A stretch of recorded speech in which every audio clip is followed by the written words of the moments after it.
श्री स्वामी समर्थ समर्था रेसिपीमध्ये तुमचं स्वागत आहे। तर मी आज बनवला आहे अंडा घोटाळा।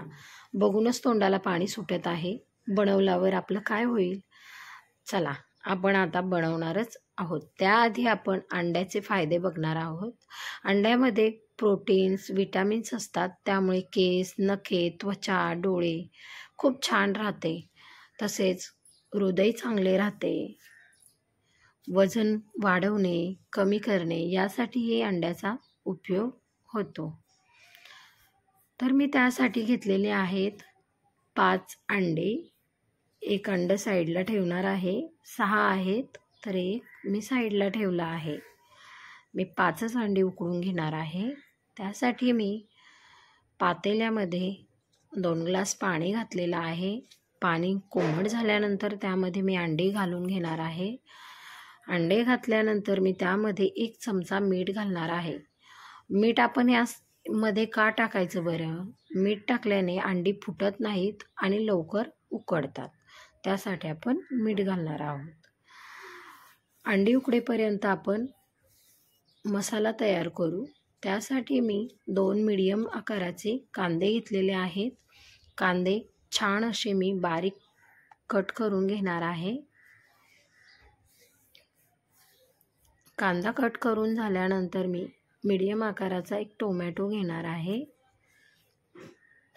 टोमॅटो कट करून घेतल्यानंतर आपण हिरवीगार अशी कोथिंबीर घेणार आहोत।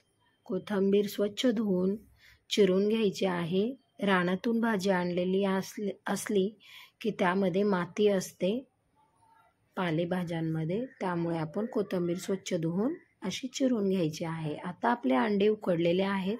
आपण अंडी थंड करून घेतलेले आहेत।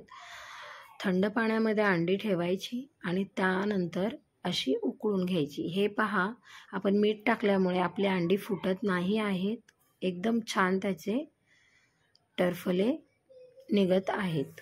त्यानंतर आपण खिसणीच्या साहाय्याने अंडी खिसून घ्यायची आहेत। सर्व अंडी खिसून घ्यायची आहेत।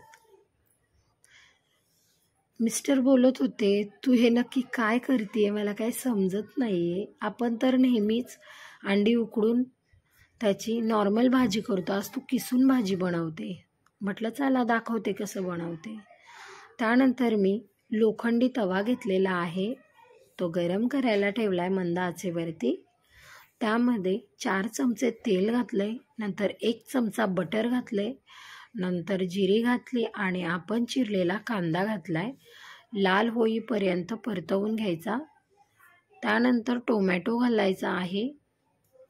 टोमॅटो आणि कांदा मऊ होईपर्यंत असा सतत परतवत राहायचा आहे। हे पहा, करपू द्यायचा नाही आहे। छान असा लाल होईपर्यंत परतवत राहायचं आहे।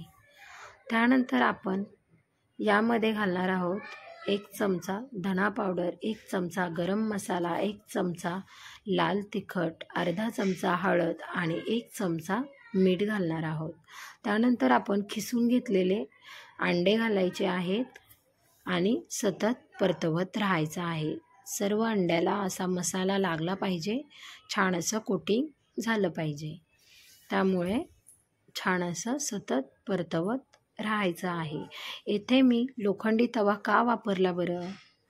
त्याचं एक रहस्य आहे। लोखंडी तव्याची टेस्ट खूप छान लागते, भाजी एकदम छान होते लोखंडी तव्यामध्ये। शक्यतो नॉनव्हेजच्या भाज्या लोखंडी तव्यामध्येच करत जावा। त्यानंतर वरतून गार्निशिंगसाठी मी कोथिंबीर घातलेली आहे आणि छान असं सतत 5 मिनिटे परतवून घेतलं आहे। तर मंडळी, आपला अंडा घोटाळा तयार झालेला आहे। पाहूनच तोंडाला पाणी सुटलं ना? माझ्याही तोंडाला पाणी सुटले, तुमच्याही सुटेल। तर नक्की एकदा ट्राय करून पहा। आत्तापर्यंत माझ्या चॅनलला सबस्क्राईब केलं नसेल तर सबस्क्राईब करा, बेल आयकॉनचं बटन क्लिक करा, म्हणजे माझ्या सर्व रेसिपी तुमच्यापर्यंत सहज पोचतील। आणि तुमच्या मैत्रिणींनाही माझ्या रेसिपी शेअर करा, म्हणजे रोज रोज भाजी काय बनवू याचं टेन्शनच उरणार नाही। रेसिपी बघितली की लगेच तुम्ही ट्राय करणार, एक 10 ते 15 मिनटामध्ये आपल्या बऱ्याचशा रेसिपी तयार होतात. श्री स्वामी समर्थ.